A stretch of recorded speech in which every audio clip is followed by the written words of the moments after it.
मी अंकुश पाटील ॲग्रोमध्ये आपल्या सगळ्यांचं स्वागत आहे. आज आपण आलोय रुईज ना रुई तालुका बार्शी जिल्हा सोलापूर. बघा कडक ऊन आहे. किती वाजले आता? 3 वाजले असतील. 246 झालेत. कडक ऊन आहे. उपरनं दिले घालायला. आणि या गावचे शेतकरी आहेत. तुमचं नाव सांगा. अरविंद सुधाकर पावले. तुमचा मोबाईल नंबर सांगा. 83 90 25 19 98. हे जे तुम्हाला आता हे शेती बघता, केळी बघताय, किती दिवसाची केळी आहे ही एक 75 दिवसाची केळी आहे. आणि शेतकरी बांधवांनी हे बघा तुम्ही, असे इकडे सगळ्या ह्या केळीमध्ये असं आपल्याला गधाळ रान दिसते. कशा रान दिसते, रानामध्ये घाण दिसत्या. ही काय माहित आहे शेतकरी मित्रांनो? तर या शेतकऱ्यांनी ह्या केळी, किती दिवसाची केळी पीक आहे? 75 दिवसाची. 75 दिवसाची केळी आहे. आणि यांनी आंतरपीक घेतले. किती केळी आहे ही? 4 एकर केळी. 4 एकर केळी आहे. आणि ह्या 4 एकर याच्यामध्ये यांनी आंतरपीक घेतलेलं आहे. आंतरपीक कोणतं होतं तुमचं? कलिंगड होतं. 4 एकर कलिंगड होतं. कोणती व्हरायटी होती? शिंबा आणि मेलोडी. हा. मग हे किती निघाला ह्या 4 एकरामध्ये तुमचा कलिंगड? 50 टन माल निघाला. 50 टन निघाला. आणि बाकीचा सगळा बघतोय ती असा दर कमी पडल्यामुळं, काय थोडी क्वालिटी वजनाला कमी असल्यामुळं राहिलेला आहे. दर पाक कमी आला, व्यापाऱ्याने वगैरे नेला नाही. बर, याला किती खर्च आला तुमचा? ह्याला आपल्या अंकुश पाटील आपल्या अंकुश पाटील ह्या निविष्ठांचा सगळा एक 45,000 खर्च आला. 45,000 रुपये खर्च आहे. बघा शेतकरी बांधवांनो, 45,000 रुपये 4 एकरला खर्च आलाय. आंतरपीक घेतलेला आहे. बर, 1 नंबर मध्ये किती तुमचं कलिंगड गेलं? 35 टन गेले 1 नंबर मध्ये. 35 टन. आणि 2 नंबर मध्ये? 2 नंबर मध्ये 15 टन. 15 टन. आणि दर काय होता? दर 1 नंबरला गावला 11 रुपये आणि 2 नंबरला एक 5 रुपये गावला. बघा, 35 टनाचे 11 रुपयानं 3.5 3,85,000 आणि 5 रुपयानं 75,000, म्हणजे 4.5 लाख म्हणतात. पण आपण मग 4 लाख रुपये धरून चालूया. कधी झालं? 4 लाख रुपये यांचे कलिंगडात झालेत. पण आता ह्यांचे 4 लाख रुपये झालेत शेतकरी बांधवांनो. हे आपण जर सुरुवातीपासून जर मशागत घेतली, आपण 4 लाख रुपये झाले. आणि कलिंगडाची रोपं किती रुपयाची होती? 60,000 रुपये. 60,000 कलिंगडाचे रोपांचे आणि 4,000 आपल्या तंत्रज्ञानाचे. तर असा नुसता कलिंगडाचा जर हिशेब नुसता केला तर 60 अधिक 40 1,05,000 रुपये होतात. 3 लाख रुपये ह्यांना शिल्लक राहतात, ह्यात राहिलेत. परंतु आपण दुसरा एक हिशेब करूया शेतकरी बांधवांनो, कारण आपण वरवरचा हिशोब करतो. परंतु शेतकरी बांधवांनो, ही जी जमीन आहे, जमीन नांगरायला किती खर्च? एकरी 3,000 काढीच. 2,000 नांगरट, 2,000 हे असं 4 वेळा गेल्यानंतर 8,000 रुपये एकरी. 4 एकराचे 32,000 4 एकरचे झाले. मल्चिंगचे एकरी 10,000 ते 40,000. 32 अधिक 40 72,000 रुपये झाले. 72,000. आणि आपला कलिंगडाचा आणि औषधाचा तो 1,05,000. 72 अधिक 1,05,000 किती झाले तुमचे? 1,77,000 झाले.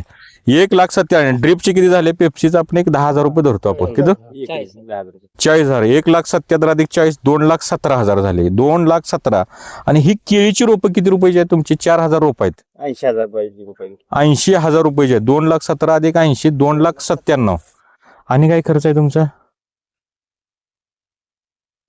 आणि काय आहे का शेतकरी बांधवांनो? केळी सकट आज ह्यांचा जर केला एक 3 लाख रुपये, म्हणजे ह्यांना 4 लाख रुपये झालेत. आज घडीला केळीच्या रानाची मशागत, मल्चिंग, ड्रीप, केळीची रोपं, कलिंगडाची रोपं आणि आपल्या तंत्रज्ञानाचा खर्च धरून सुद्धा हा शेतकरी आज घडीला 1 लाख रुपये फायद्यात आहे. परंतु आपल्याला हे केळीचं पीक जे आहे, आपण म्हणाल की 1 लाख रुपये फायद्यात आहे. हे केळीचं पीक आहे, हे पूर्ण बोनसमध्ये आहे.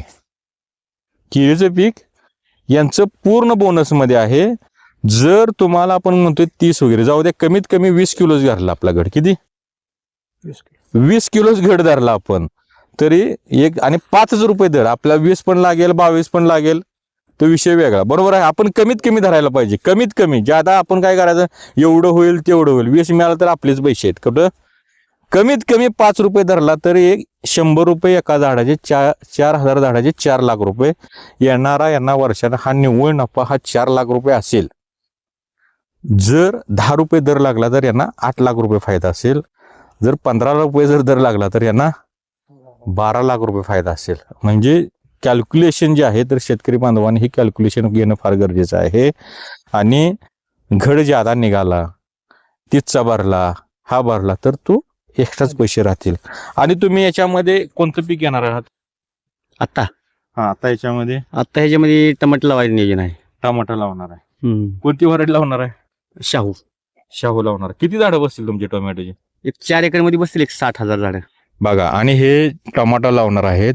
टोमॅटोमध्ये सुद्धा यांना जे राहणार आहे ते प्रॉफिट राहणार आहे. तरी सुद्धा आपण म्हटलं ते इकडे झालं तर येणार की टोमॅटो सुद्धा बोनसमध्ये येईल आणि केळी हा जो आहे त्यांना बोनसवरला बोनस. इथे एक आपल्याला बघा शेतकरी आहेत. तुम्हाला काय वाटतंय ह्याच्यामध्ये? तुम्ही चांगलं नियोजन झालेलं हा. आहे. केळीचं आहे ते. हा. आणि आंतरपीक घेतल्यामुळं केळीचा खर्च हा आंतरपिकावर निघालेला आहे.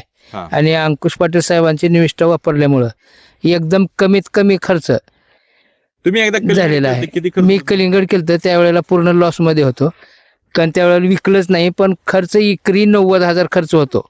हा. आणि यांचा 15,000. 4 एकराचा 4 एकराचा 1,05,000. 1,05,000. किती? 11,000 नाही 11,000. पाटलांच्या निविष्ठांचा निविष्ठांचा फक्त निविष्ठाचा 11,000. फक्त 11,000. 11,000.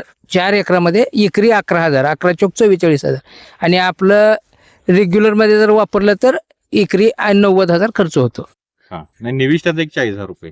निविष्ठाचे 40. हा, पण फक्त. आमचं रेग्युलर मध्ये जे वापरतो आम्ही हा. माफीड वगैरे किंवा कंपोचे, तर ते जास्तीत 80-90,000 पण खर्च एवढा येतो. एकरी? एकरी खर्च येतो तेवढा. अरे बापरे. बरं. आणि मग जर समजा आता तुमचं मागल्या वेळेस माल गेला नाही म्हणजे नैसर्गिक आपत्तीमुळे, नैसर्गिक आपत्तीमुळे आता जर गेलेलं इथं नाही. नैसर्गिक आपत्ती आल्या तरी लॉस मध्ये गेले असते का? आपत्ती नैसर्गिक आली असते तर हे लॉस मध्ये गेले नसते. म्हणजे कारण 5 रुपये जरी विकला असता पैसे निघाले तरी असते. पैसे निघाले असते. आणि याच्यात केळीच्या रोपाचा खर्च देखील काढलेला आहे कलिंगडाने. चालतंय. तर युद्धाचाच परिणाम आहे महाग एवढा माल ठेवायचा. युद्धाचा. इथं वैरागचे संतोष पवार आहेत. तुम्हाला काय वाटतं इथं विषय? आज आम्ही इथं पावलेंच्या प्लॉटवर आल्यानंतर कलांगड्याचा आंतरपीक म्हणून जे केळीत प्रयोग केलेला आहे त्या सक्सेसफुल प्रयोग झालेला आहे. आणि पावले सरांनी माझ्याकडूनच पूर्ण निविष्ठा, पाटील सरांच्या अंकुश पाटील तंत्रज्ञानाप्रमाणे योग्य मार्गदर्शनानुसार शेड्यूल प्रमाणे निविष्ठा वापरून अगदी चांगली पैशाची बचत करून कमी दर्जेदार माल कमी पैशात आणून आपल्या उत्पन्नात भर पडलेली आहे. तर हे सर्व शेतकरी बांधवांना माझं आव्हान आहे की कमी खर्चात उत्पन्न कसं मिळेल याकडे सर्वांनी लक्ष केंद्रित करण्याची आजची काळाची गरज आहे. इथे दुसरे शेतकरी आहेत. तुमचा अनुभव सांगा काय विषय? मधुकांत भड, मी गौडगावचा शेतकरी आहे. पाटलांच्या निविष्ठेचा चांगलाच रिझल्ट आहे. आजपर्यंत आम्ही सगळं वापरलेलं आहे. भले थोडं उत्पन्न कमी वाटेल पण खर्च बी कमीच असणार आहे. ह्याची शेतकऱ्यांनी कॅल्क्युलेशन करून, पाटील साहेब म्हणते तसं कॅल्क्युलेशन करून जर शेती केली तर निश्चितच त्या शेतकऱ्याला ती शेती परवडणारी आहे. तुम्हाला काय वाटतं? तुम्ही बोला की. आणि बोला. तुम्ही बोला. मस्त बोलायला शिका. युवा शेतकरी आहोत तुम्ही. बोला. युवा शेतकरी तरुण आहोत पोरांना तुम्ही. कॅल्क्युलेशन तुम्ही कधी बोलायला शिकणार? देश तुमच्या युवा ताब्यात आहे शेतकरी, उद्या. युवा शेतकरी. हा, देश तुमच्या ताब्यात आहे. मोदी उद्या. नंतर तुम्ही जाऊ. पाटील साहेबांची आज पहिल्यांदाच भेट झाली. हा. त्यांचं आम्ही खत वापरतोय आणि रिझल्ट वाटलाय चांगला. पण इथून पुढे पण तेच वापरून उत्पन्न कसं जास्त निघेल आणि खर्चाची बचत किती कमी करता येईल ह्याच्याकडे आम्ही लक्ष देऊ आणि शेतीची गुणवत्ता सुधारण्याचा प्रयत्न करू. तरुण बाई तुला काय वाटतं? बोल की. पहिलवान बोला. बोला. बोला बोला बोला. जमीन कशी तुम्हाला वाटते? ही थोडीशी मऊ पडल्या. म्हणजे ही आता जमीन कुठल्या प्रकारात मोडते तुमची? आता सुपीकतेकडे चालले म्हणजे आता तुम्ही ह्याला काय म्हणता? चिबड म्हणता का? चिकन. हे चिकनी तर राहणं आहे. चिकनी आहे. चिकनवर माती चिकनवर असते.